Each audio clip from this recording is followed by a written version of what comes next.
Hello aspirant, मेरा नाम मनोज रावत है और मैं आपका मैथ्स एंड फिजिक्स एजुकेटर हूँ। और आज हमने कल जहाँ छोड़ा था इलेक्ट्रोस्टैटिक, हम वहीं से कंटिन्यू करेंगे। कल मैंने आपको इलेक्ट्रिक फील्ड लाइंस के बारे में बताया था। आज हम बात करेंगे इलेक्ट्रिक डाइपोल की। तो हम बात करेंगे डाइपोल क्या होता है। तो हमारा आज का टॉपिक होगा इलेक्ट्रिक डाइपोल। तो फर्स्ट ऑफ ऑल बात करेंगे हम डाइपोल होता है क्या है। अगर मेरे पास दो स्मॉल पॉइंट चार्जेस हैं और इक्वल मैग्नीट्यूड के हैं बट उनका साइन अपोजिट है और उनको मैंने कोई स्मॉल दूरी पे रखा है, इसे ही हम क्या बोलते हैं, डाइपोल बोलते हैं। यानी इलेक्ट्रिक डाइपोल होता है क्या हमारा, two equal and opposite charges separated by a very small distance, इसे ही क्या बोलते हैं हम, इलेक्ट्रिक डाइपोल बोलते हैं। यानी अगर मैं बोलूं तो क्या है हमारे पास मान लो दो पॉइंट चार्ज है -q और q, और हमने उसे कोई छोटे डिस्टेंस 2a से सेपरेट कर रखा है। इस अरेंजमेंट को ही हम क्या बोलते हैं, इलेक्ट्रिक डाइपोल बोलते हैं। अब एक चीज़ याद रखना, अगर मैंने कोई चीज़ बनाई है तो ऑफकोर्स सी बात है उसकी स्ट्रेंथ बताने के लिए भी हमें कोई टर्म यूज़ करना पड़ेगा। तो इलेक्ट्रिक डाइपोल की स्ट्रेंथ बताने के लिए जो टर्म यूज़ करते हैं उसे बोलते हैं हम इलेक्ट्रिक डाइपोल मोमेंट। तो हर किसी डाइपोल का अपना क्या होता है, इलेक्ट्रिक डाइपोल मोमेंट होता है। यही चीज़ हमने केमिस्ट्री में भी पढ़े हैं जहाँ पे हम पोलर मॉलिक्यूल्स की बात करते हैं। तो हम बात करते हैं पोलर मॉलिक्यूल्स का अपना क्या होता है, नेट डाइपोल मोमेंट होता है। वही चीज़ है वहाँ पे भी हमारे पास क्या होता है, एक तरफ माइनस डेल्टा एक तरफ प्लस डेल्टा। सेम यहाँ पे भी हमारे पास क्या है, दो चार्ज है -q और स्मॉल q। अब बात करेंगे हम किसकी, इलेक्ट्रिक डाइपोल मोमेंट, जिसे हम स्मॉल p से डिनोट करते हैं। अब ये क्या बताता है, ये एक तरह से हमें अगर बात करें तो क्या बताता है, strength of an electric dipole. क्या बताता है ये हमें, किसी भी डाइपोल की क्या बताता है, स्ट्रेंथ बताता है। अगर मैं इसे मैथमेटिकली बोलूं कि डाइपोल मोमेंट किसके बराबर होता है, तो मैथमेटिकली डाइपोल मोमेंट किसके बराबर होता है हमारा, Q into separation between the dipole. हमारा यहाँ पे हमने सेपरेशन 2a लिया है तो Q इंटू क्या आ जाएगा, 2a हो जाएगा। अब अगर मान लो तुमने 2r लिया है तो 2r, अगर तुमने l लिया है तो l। अब यहाँ पे हमने डिस्टेंस 2a क्यों लिया है, अगर l लेते तो क्या दिक्कत होती, हमें आगे समझ आएगा, इसलिए हमने यहाँ पे क्या डिस्टेंस ले रखा है, 2a ले रखा है। बट अगर तुम्हें क्वेश्चन में l दे रखा है तो तुम्हें उसी हिसाब से करना पड़ेगा। अब यहाँ पे बात करेंगे हम इसकी यूनिट की। तो अगर मैं देखूं ध्यान से, इसकी यूनिट क्या आ जाएगी, चार्ज की यूनिट होती है हमारी कूलाम, और a डिस्टेंस है तो उसकी क्या होती है, मीटर। तो सेंटीमीटर नहीं है, ये क्या है, कूलाम मीटर। इसकी यूनिट क्या है मेरी, हमारी कूलाम मीटर होती है। कोई दिक्कत किसी को, तो ये हमारा क्या होता है, electric dipole moment. Of course ही बात है, ये क्या है, हमारी एक वेक्टर क्वांटिटी है। क्या है, वेक्टर क्वांटिटी, और इसकी डायरेक्शन हमेशा कहां से कहां होती है, -q से +q होती है। क्या होती है इसकी डायरेक्शन, -चार्ज से प्लस चार्ज होती है। किसकी डायरेक्शन, हमारी इलेक्ट्रिक डाइपोल मोमेंट की। क्लियर है सबको। अब बात करेंगे हमने जो ये डाइपोल बनाया, मान लो ये -q है ये +q है, इसके कारण हमें इलेक्ट्रिक फील्ड निकालनी है। अब इसके कारण हम इलेक्ट्रिक फील्ड 3 पॉइंट पे निकाल सकते हैं। एक एक्सियल लाइन, एक्सियल लाइन का एक और नाम होता है हमारा एंड ऑन पोजीशन। अगर आप एससी वर्मा वगैरह पढ़ोगे तो वहां पे क्या नाम होता है इसका, एंड ऑन पोजीशन। एक हम कहां पे निकालेंगे, इसके परपेंडिकुलर बाइसेक्टर में, जिसे हम बोलते हैं तुम्हारा इक्वेटोरियल। और इसका एक और नाम क्या होता है हमारा, ब्रॉड साइड। और तीसरा हम पढ़ेंगे कोई भी जनरल पॉइंट, यानी कुछ भी हमारा क्या है, कहीं पे भी एक्सियल और इक्वेटोरियल के छोड़ के अगर हमने कहीं पे भी ले लिया तो वहां पे हमारी इलेक्ट्रिक फील्ड क्या आएगी इस डाइपोल के कारण। अब हम वो पढ़ने वाले हैं, तो यहां तक नोट करो।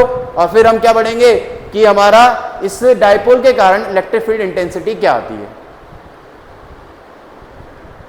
तो आप लोग पॉज करके इसे नोट कर लेना, मैं इसे रब कर रहा हूं।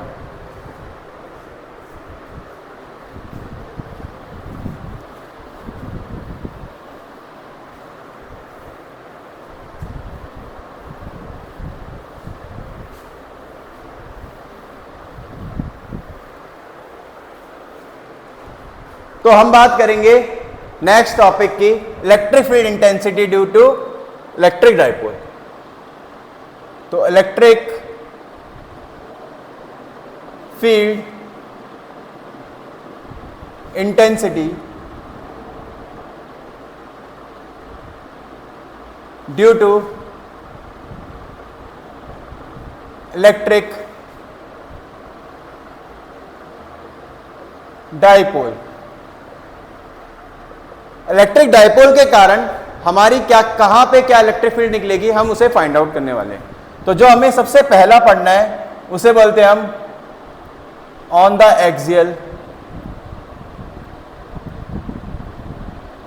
पॉइंट, या इसका मैंने एक और नाम बताया, क्या होता है, एंड ऑन पोजीशन। और डेरिवेशन आपको रटनी नहीं है। देखो अगर आप समझ गए तो आपको रटने की जरूरत ही नहीं पड़ेगी। देखो यहां पे हम कैसे करेंगे डेरिवेशन को। तो मैंने क्या ले लिया, दो चार्ज ले लिए, माइनस क्यू प्लस क्यू, और इनके बीच में हमने सेपरेशन कितना ले लिया, 2a। कितना ले लिया सेपरेशन, मैंने कितना ले लिया, 2a। और मेरे को मान लो इसके कारण, इसके एक्सियल में, एक्सिस में, किसी एक्सिस में हमें क्या निकालना है, इलेक्ट्रिक फील्ड निकालनी है। मान लो मेरे को पी पॉइंट पे क्या निकालनी है, इलेक्ट्रिक फील्ड निकालनी है। अब ध्यान से देखो, इसका अपना एक सेंटर होता है डाइपोल का, वो मैंने मान लिया वो पॉइंट है। अब सबको होता है अगर ये टोटल 2a है तो आधा आधा कितना हो जाएगा, a, और जहां पे मेरे को इलेक्ट्रिक फील्ड निकालनी है वहां से सेंटर का डिस्टेंस मैंने मान लिया p। ठीक है, अगर मैं ध्यान से देखूं, सॉरी डिस्टेंस मैंने मान लिया, क्या मान लिया, r। अगर मैं ध्यान से देखूं, माइनस क्यू से अगर p की दूरी में देखूं तो इतना हमारा r है, और ये हमने क्या ओ पॉइंट सेंटर ले रखा है, तो यहां तक कितना होगा, a, यहां तक भी a। तो माइनस क्यू से जो p का डिस्टेंस हो जाएगा वो कितना हो जाएगा, r प्लस है। अगर मैं प्लस क्यू से बात करूं, कितना होगा डिस्टेंस, यहां तक है हमारा r, यहां तक है a, तो बचा हुआ कितना होगा, r माइनस a। यानी यहां से हमारा डिस्टेंस हो गया r plus a, plus Q से कितना हो गया हमारा r minus a।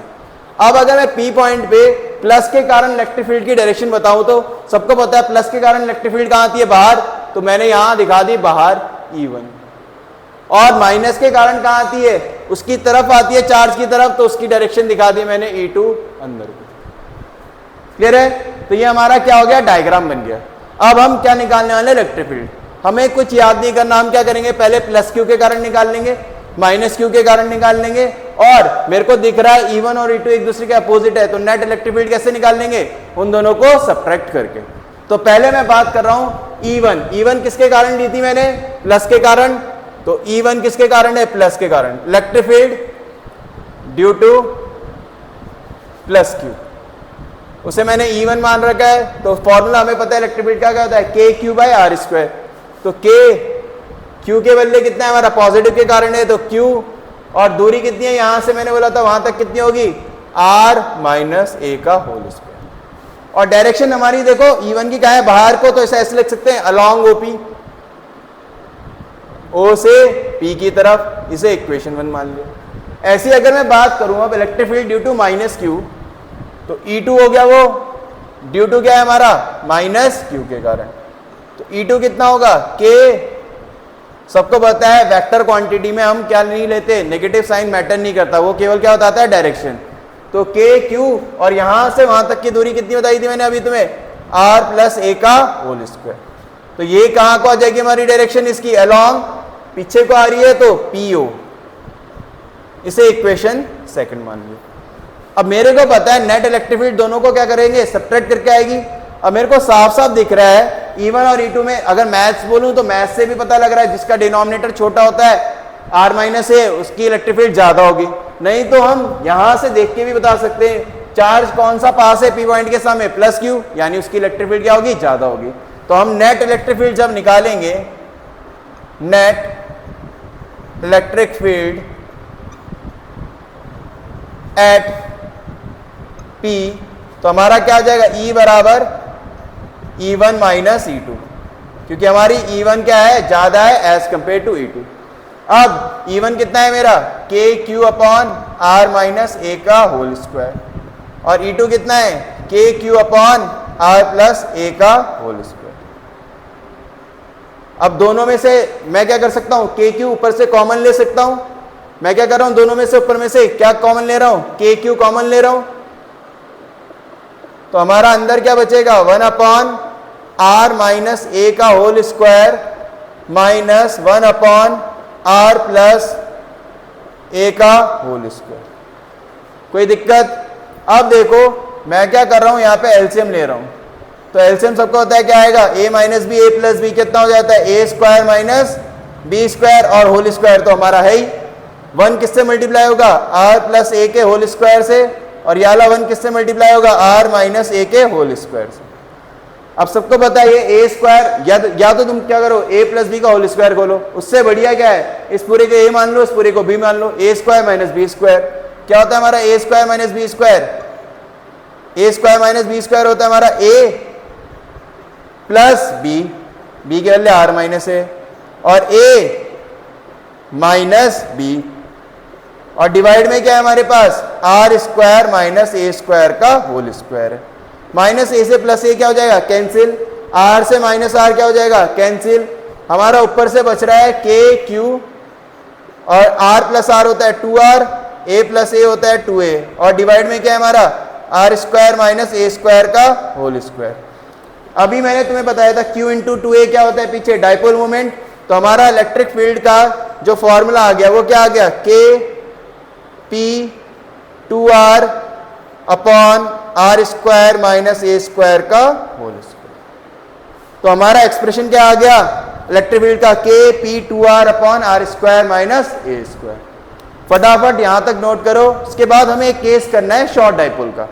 Short dipole का केस क्या होता है वो मैं बताऊंगा, पहले यहां तक फटाफट नोट करो।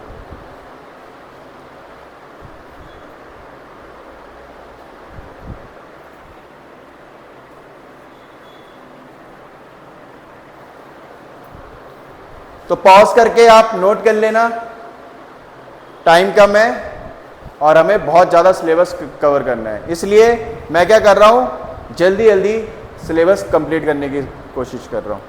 अब देखो यहाँ पे हम क्या करेंगे, यहाँ से केस पढ़ेंगे। तो मैं क्या करता हूँ, पहले से रब करता हूँ और शॉर्ट डाइपोल क्या होता है वो भी समझाता हूँ। देखो अब हमें केस करना है शॉर्ट डाइपोल का। अब शॉर्ट डाइपोल क्या होता है पहले ये समझो। देखो शॉर्ट डाइपोल का मतलब, मान लो मेरे पास ये डाइपोल है और मेरे को जहां इलेक्ट्रिक फील्ड निकालनी है पी पॉइंट पे, वो पी पॉइंट अगर मैं इस डाइपोल के साइज के कंपैरिजन में बहुत ज्यादा बड़ा ले लेता हूं, तो इसका मतलब कौन सा केस है, शॉर्ट डाइपोल का। यानी अगर पी पॉइंट बहुत ज्यादा हो रहा है, इसका मतलब आर की वैल्यू क्या हो जाएगी, बहुत ज्यादा, किससे, ए के कंपैरिजन में। ए क्या, 2a उनका साइज है, आर मैंने बहुत बड़ा ले लिया, यानी आर क्या हो गया, ए के कंपैरिजन में बहुत बड़ा हो गया। और फिजिक्स में हमें पता ही है, अगर कोई चीज किसी के रिस्पेक्ट में बहुत ज्यादा बड़ी होती है तो हम छोटी चीज को क्या कर देते हैं, नेग्लेक्ट कर देते हैं। तो हम बात करेंगे फॉर शॉर्ट डाइपोल। तो शॉर्ट डाइपोल में क्या होता है हमारा, आर क्या होता है हमारा, ए से बहुत बहुत बड़ा होता है। तो यानी हमारी इलेक्ट्रिक फील्ड कितनी आ जाएगी, यहां से हम ए को नेग्लेक्ट कर देंगे, तो के पी इंटू 2r डिवाइड में आर स्क्वायर का स्क्वायर, आर की पावर 4, एक आर से एक आर हमारा कैंसिल, यानी क्या आ गई हमारी electric field 2kp by R cube. और सबको पता है के की वैल्यू हमने पीछे बता रखी क्या होती है, 1/4 पाई एप्सिलॉन नॉट अगर एयर है, और 1/4 पाई एप्सिलॉन नॉट की वैल्यू टोटल कितनी होती है, 9 इंटू 10 की पावर 9। ये भी मैंने पहले ही दिन बता दिया था। तो ये हमारा क्या आ गया, इलेक्ट्रिक फील्ड आ गया, किसके कारण, शॉर्ट डाइपोल के कारण। ठीक है, अब इसके बाद हम पढ़ेंगे एक्सियल हो गया, इक्वेटोरियल की बात करेंगे। क्लियर है, तो यहां तक सब नोट कर सकते हैं फटाफट। और अब हम स्टार्ट करने वाले हैं हमारा इक्वेटोरियल।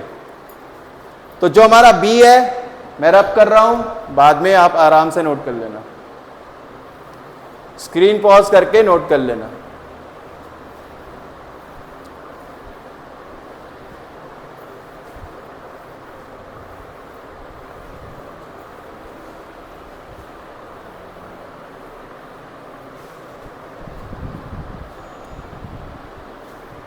ठीक है, तो हमारा जो सेकंड केस है वो है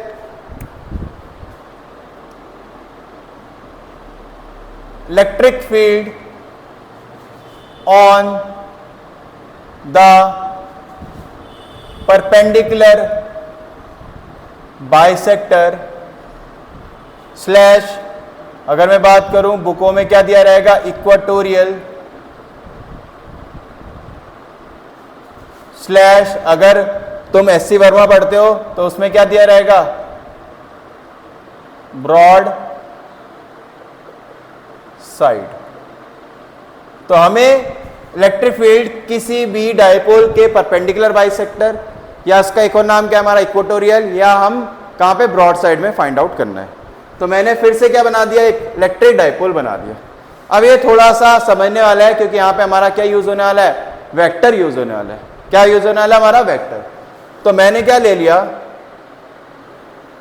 एक डायपोल ले लिया, -q + q, और मान लो मेरे को P पॉइंट पे क्या निकालनी है, इलेक्ट्रिक फील्ड निकालनी है, जो इसके कहां पे हमारा, परपेंडिकुलर बाइसेक्टर पे।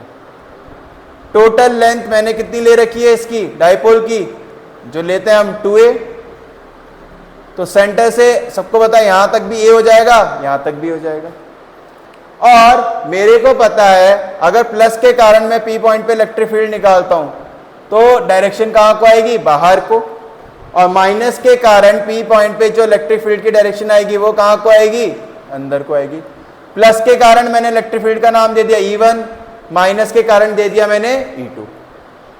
अब मेरे को पता है ये A है, ये है, और मैंने सेंटर से P पॉइंट की दूरी R ले ली, तो सबको पता है ये क्या बना हमारा, राइट एंगल ट्राइंगल, या हाइपोटेन्यूज है तो ये कितना हो जाएगा, √r² + a²। ये भी कितना हो जाएगा, √r² + a²। अब मेरे को पता है ये कैसा ट्राइंगल बन रहा है, दो साइड इक्वल होते हैं तो कैसा ट्राइंगल होता है, आइसोसेलेस। आइसोसेलेस ट्राइंगल के दो एंगल भी क्या होते हैं, इक्वल, यानी ये थीटा होगा तो ये भी कितना होगा हमारा, थीटा हो जाएगा। अब अगर मैं ध्यान से देखूं, इलेक्ट्रिक फील्ड जो हमारे हैं वेक्टर क्वांटिटी है और वो किसी एंगल पे लग रहे हैं, तो सबको पता है अगर इलेक्ट्रिक फील्ड कोई भी वेक्टर किसी एंगल पे लगता है तो उसके क्या बनते हैं, कॉम्पोनेंट। तो हम कॉम्पोनेंट बनाएंगे। तो कॉम्पोनेंट के लिए मैंने यहाँ पे एक लाइन खींची एक्स एक्सिस में और एक वाई एक्सिस में भी लाइन खींची। अगर ये थीटा है तो ये थीटा होगा, सबको पता है क्रॉसपोंडिंग एंगल। ये थीटा है तो ये भी थीटा होगा, ऑल्टरनेट एंगल। यानी E1 इधर है कि दो कंपोनेंट बनेंगे, थीटा के साथ वाला क्या बनेगा, E1 cos थीटा, ऐसी E2 का भी थीटा के साथ वाला क्या बन जाएगा, E2 cos थीटा। लेकिन E1 का परपेंडिकुलर वाला क्या बन जाएगा, E1 sin थीटा, और E2 का भी परपेंडिकुलर वाला क्या बन जाएगा, E2 sin थीटा। थोड़ा सा फिगर वो हो गया, बट जूम करके देखोगे तो दिख जाएगा। तो हम यहाँ पे ध्यान से देखें, E1 sin थीटा और E2 sin थीटा एक दूसरे के अपोजिट आ रहे हैं, और E1 cos theta, E2 cos theta एक ही डायरेक्शन में आ रहे हैं। अभी हम यहाँ पे देखेंगे, अगर तुम्हें ये डायग्राम समझ आ गया तो उसके बाद क्वेश्चन में कुछ नहीं है, मतलब डेरिवेशन में कुछ नहीं है। तो मेन है इसका डायग्राम। अब अगर मेरे को इलेक्ट्रिक फील्ड निकालनी है P पॉइंट पे, तो मैं ध्यान से देखूंगा, तो इलेक्ट्रिक फील्ड जब मैं P पॉइंट पे निकालूंगा तो कैसे निकालूंगा, सब यहाँ पे ध्यान से देखना। देखो, अब अगर मैं E1 मैंने किसके कारण मानी है, प्लस के कारण, तो अगर मैं ध्यान से देखूं, मैग्नीट्यूड ऑफ E1 और मैग्नीट्यूड ऑफ E2 क्या दोनों बराबर होंगे? क्यों? E1 Q के कारण है P पॉइंट पे, और दूरी √r² + a² है। E2 भी किसके कारण है, Q के कारण है, और दूरी कितनी, √r² + a² है। दूरी भी सेम, चार्ज भी सेम, और इलेक्ट्रिक फील्ड इन दोनों चीजों पे ही तो डिपेंड करता है। यानी हमारी दोनों पे जो इलेक्ट्रिक फील्ड दोनों के कारण P पॉइंट पाएगी वो क्या आएगी, सेम मैग्नीट्यूड में बोल रहा हूं, यानी मैंने बराबर ले लिया। जो कितना आएगा, K Q और इनका दूरी का स्क्वायर, तो √ हट जाएगा, r² + a² आ गया। कोई दिक्कत? E1 और E2 का मैग्नीट्यूड क्या आ गया, सेम आ गया। बट यहां पे E1 हैव 2 कंपोनेंट्स। E1 के क्या है, हमारे 2 कंपोनेंट्स है। E1 sin theta and E1 cos theta. Similarly E2 के भी क्या है, हैव टू कंपोनेंट्स। क्या है हमारे, E2 sin थीटा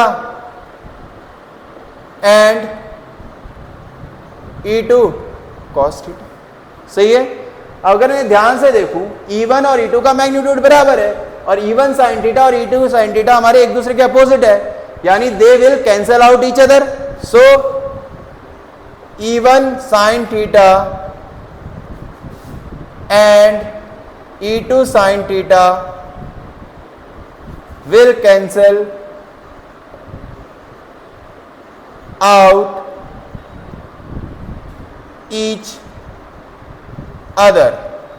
अगर ये एक दूसरे को काट देंगे तो नेट इलेक्ट्रिक फील्ड, मेरे को पता है E1 cos थीटा और E2 cos थीटा तो एक ही डायरेक्शन में, यानी नेट इलेक्ट्रिक फील्ड अगर मैं इक्वेटोरियल में बात करूं तो कौन से कंपोनेंट्स के कारण आती है, cos थीटा कंपोनेंट के कारण।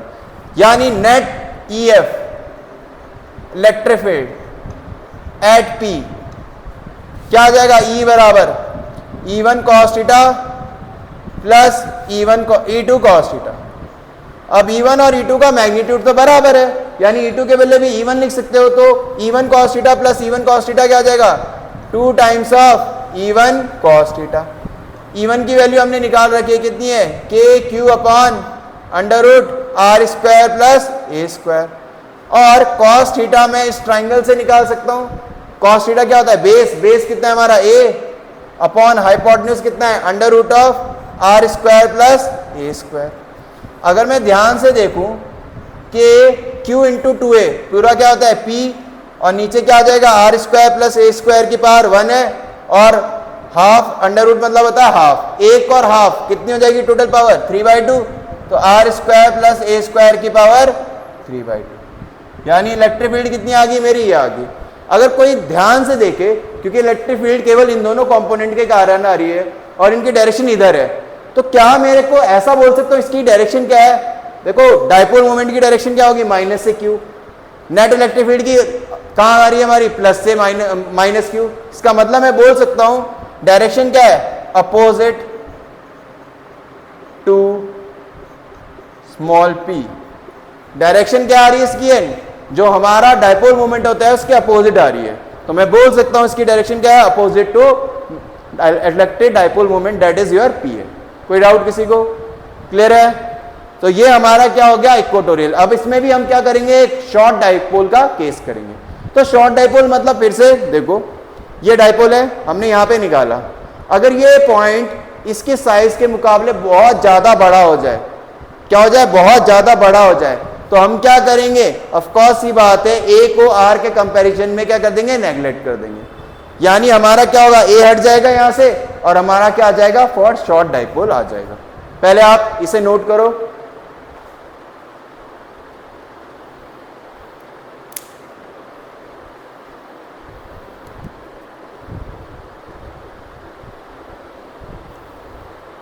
इसे आप पॉज करके नोट कर लेना, पॉज कर लेना, मैं आगे बढ़ा रहा हूं। तो मैं इसका केस कराने वाला हूं आपको, ठीक है। और जो मेरे से ऑफलाइन पढ़ते हैं उनके लिए भी है ये, तो अगर उन्हें रिवीजन करना होगा तो वो इस वीडियो को देख सकते हैं, ठीक है।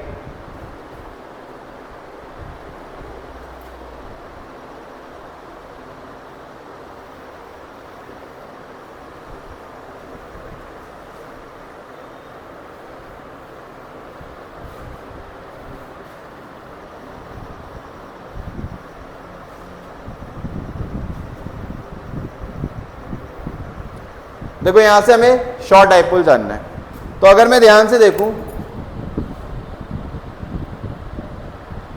फॉर शॉर्ट डाइपोल मैंने अभी समझाया था कि जो R होगा वो A के मुकाबले बहुत ज्यादा होगा, मतलब R is greater than A। तो फिजिक्स क्या कहती है, हम A को क्या कर देंगे, नेगलेक्ट, यानी क्या आ जाएगा, KP अपॉन R स्क्वायर की पावर 3/2, तो 2 से 2 क्या हो जाएगा, कैंसिल, क्या बचेगा हमारे पास, RQ। और डायरेक्शन हमारी क्या है, अपोजिट टू P। MCQ में पूछा जा सकता है आपको कि इसकी डायरेक्शन क्या आएगी, किसकी, हमारी इक्वेटोरियल के केस में इलेक्ट्रिक फील्ड की डायरेक्शन क्या होती है। तो आप क्या लिखोगे ऑप्शन में, पक्का क्या लिखा होगा वहां पे, अपोजिट टू P, तो हम उसे क्या कर देंगे, टिक कर देंगे।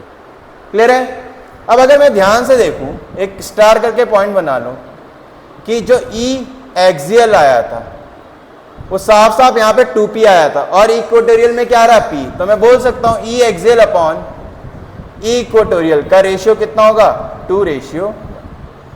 बट ये किसके लिए हमारा, फॉर शॉर्ट डाइपोल, केवल किसके लिए ये हमारा, फॉर शॉर्ट डाइपोल।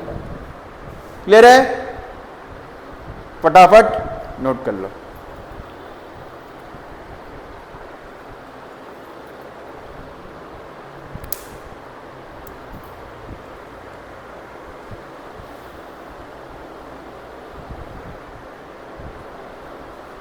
रब कर देता हूं, ठीक है।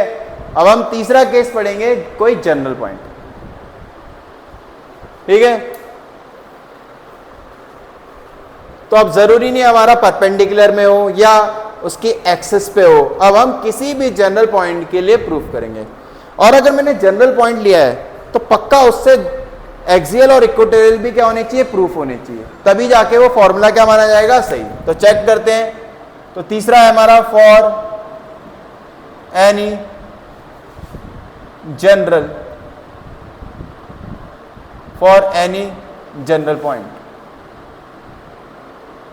जो मैंने लिया R डिस्टेंस पे और थीटा एंगल पे। कैसे समझेंगे, यहां पे हम डाइपोल मोमेंट का क्या लेंगे, हम यहां पे रिजोल्यूशन लेंगे, वेक्टर रिजोल्यूशन। देखो कैसे, मान लो मेरे पास -q प्लस q है और इनके बीच में सेपरेशन हमारा कितना है, 2 है, और O हमारा सेंटर है। और मान लो मेरे को P पॉइंट पे क्या निकालना है, इलेक्ट्रिक फील्ड निकालना है। तो मैंने P को O से क्या कर दिया, ज्वाइन कर दिया, ठीक है। ये डिस्टेंस हम R लेते हैं, R ले लिया, और ये एंगल मैंने मान लिया थीटा। क्या मान लिया, थीटा। अब सबको होता है माइनस से प्लस q, क्या होता है हमारा, डाइपोल मोमेंट। तो मैं क्या करूंगा, ये डाइपोल मोमेंट मेरा इस एक्सिस के साथ थीटा एंगल पे, तो मैं इस डाइपोल मोमेंट के क्या ले लूंगा, रिजोल्यूशन ले लूंगा। क्या ले लूंगा, रिजोल्यूशन। सबको पता है अगर मैं इसे आगे खींचता हूं, मैं ये डाइपोल के 2 पार्ट में रिजोल्व कर रहा हूं। एक क्या होगा, थीटा के साथ वाला, और एक थीटा से परपेंडिकुलर। तो थीटा के साथ वाला तो कुछ ऐसा आ जाएगा, और थीटा से परपेंडिकुलर क्या कुछ ऐसा आएगा। ये डाइपोल मोमेंट, एक इसका रिजोल्यूशन ऐसे बना और एक ऐसे बना। तो यानी मैंने एक डाइपोल को 2 पार्ट में तोड़ दिया। अगर मैं ध्यान से देखूं, जो ये मेरा कंपोनेंट बना है, P पॉइंट उसके क्या आ गया, सीध में, मतलब क्या आ गया, एक्सियल में। तो यानी डायरेक्ट मैं P पॉइंट के लिए क्या वो कर दूंगा, यूज कर लूंगा। ऑफ कोर्स याद है एक्सियल वाला फॉर्मूला जो हमने याद निकाल रखा है। और अगर मैं वाले डाइपोल में से देखूं तो P पॉइंट क्या आ रहा है, उसके परपेंडिकुलर में, यानी परपेंडिकुलर बोले तो हम इक्वेटोरियल का फॉर्मूला यूज कर देंगे। क्लियर है। और फिर उन दोनों का क्या निकाल देंगे, रिजल्टेंट।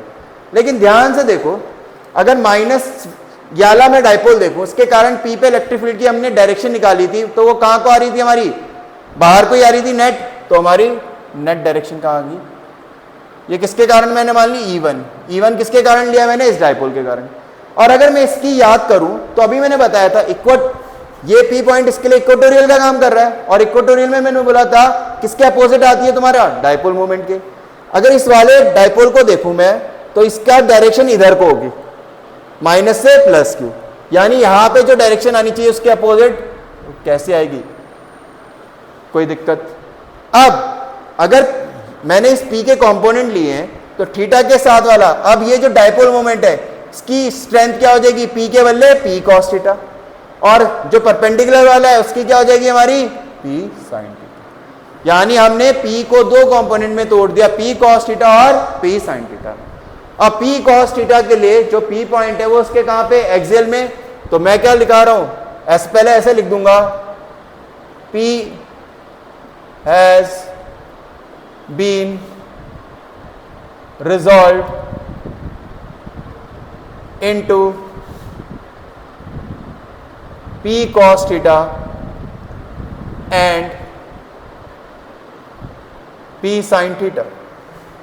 अब अगर मैं ध्यान से देखूं, जो ये वाला कॉम्पोनेंट है पी कॉस थीटा वाला है, उसके लिए पी पॉइंट उसके एक्सियल पे आ रहा है, तो मैं क्या निकाल रहा हूं, electric field due to P cos theta component, और उसको मैंने नाम दे रखा E1।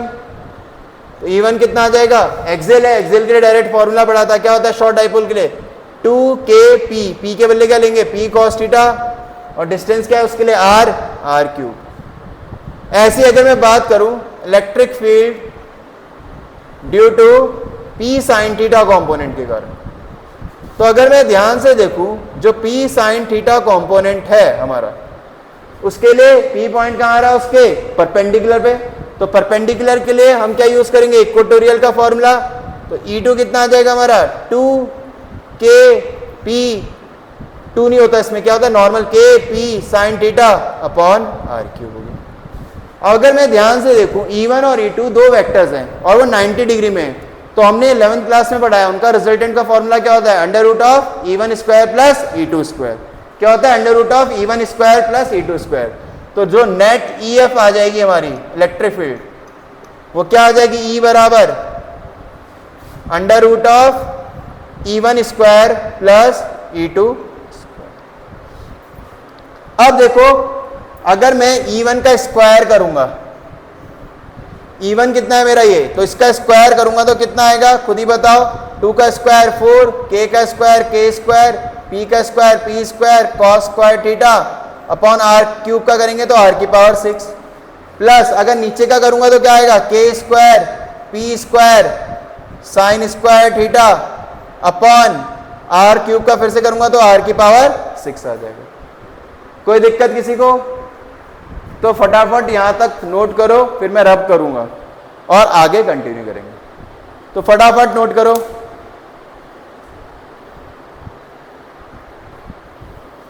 आप पॉज करके कर लेना, मैं क्या कर रहा हूं, डायग्राम को रब कर रहा हूं। क्या कर रहा हूं, नहीं डायग्राम को नहीं रब करूंगा क्योंकि डायग्राम की मेरे को जरूरत पड़ेगी आगे नेट इलेक्ट्रिक फील्ड दिखाने के लिए। तो मैं क्या कर रहा हूं, इसे ही रब कर रहा हूं।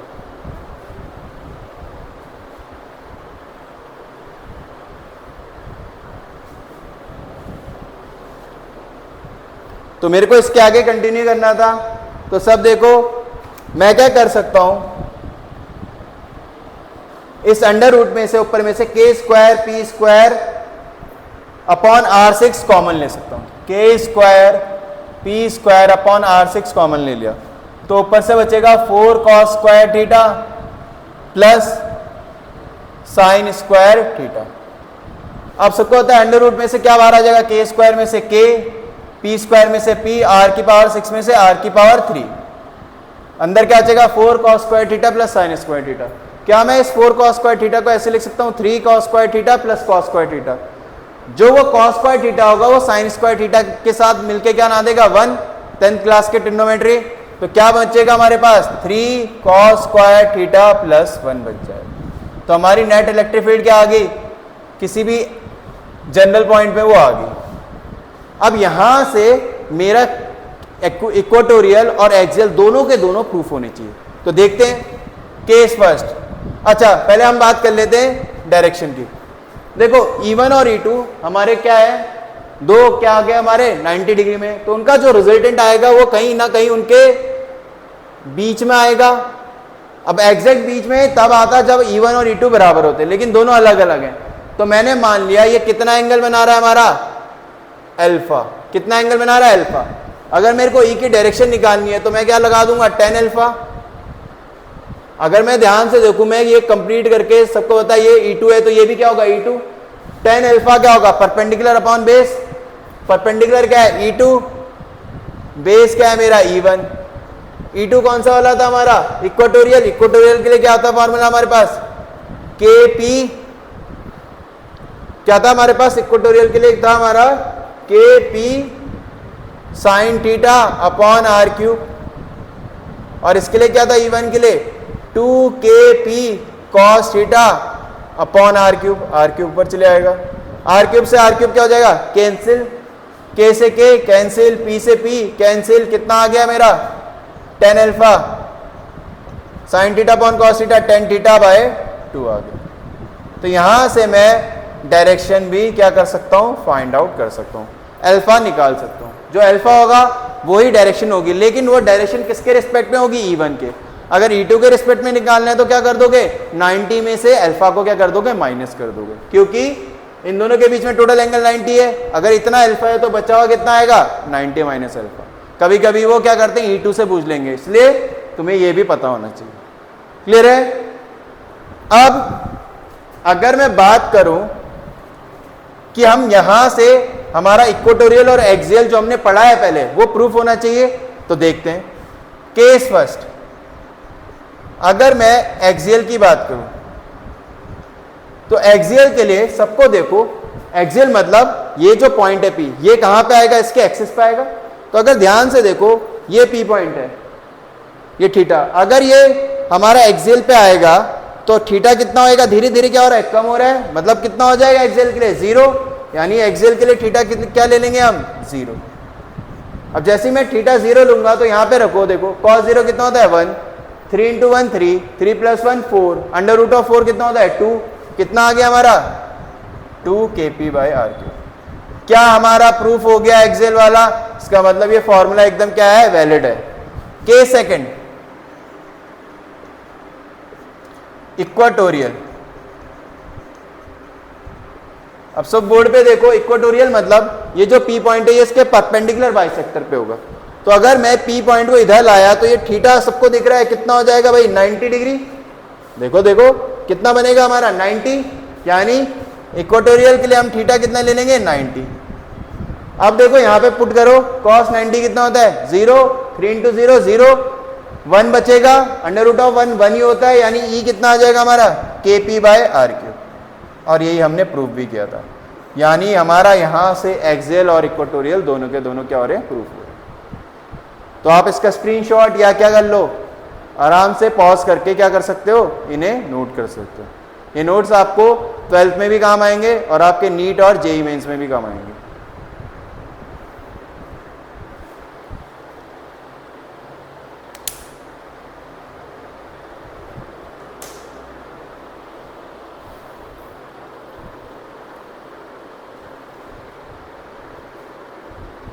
हो गया नोट?